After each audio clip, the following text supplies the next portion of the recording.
I wanted to share some of my thoughts about astrology, specifically astrology and the primacy of experience.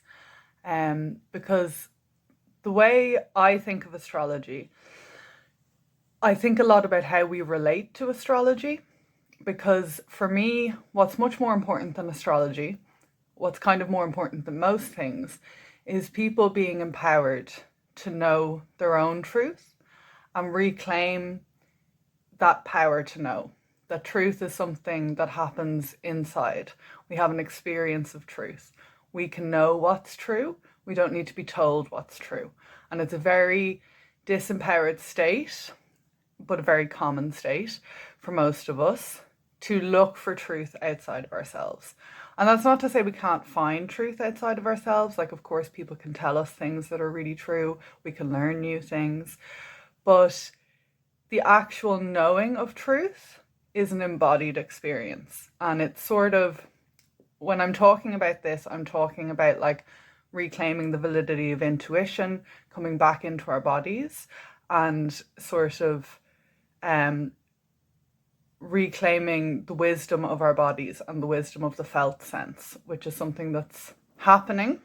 And the embodiment movement is huge. There's a lot happening around intuition, but it is a change that's happening. There is still this sort of default position of thinking that there's, an objective truth, what I like to call the tyranny of objectivity, that we're sort of coming out of this mode of consciousness or this philosophical perspective where it's like things can be known objectively and there's one truth and one right, correct, valid truth.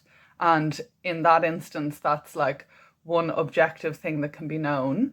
And wise people or learned people can tell you that.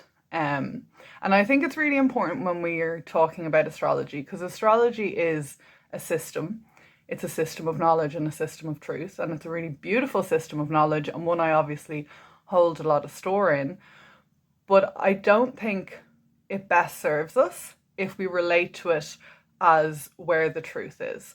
That I don't know what's true for me, but an astrologer or the planets can tell me what's true for me. What I think is really beautiful about astrology is that it can act as a mirror. So I can be having this experience. Maybe I can't even make sense of the experience I'm having. I don't know why the emotions are coming up, or I don't know why the situation is so challenging. But the astrology can reflect to us the experience we're having.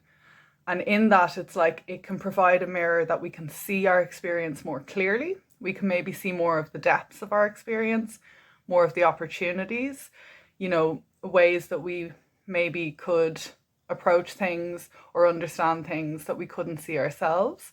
But the important point is that it resonates. We feel, yes, that is what's happening to me.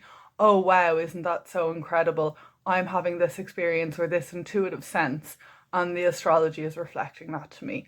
And in that way, we come into this sort of mutual relationship with astrology, where it's like our experience is really important and really valid and almost primary to us, because that's how we know if the astrology is true or not.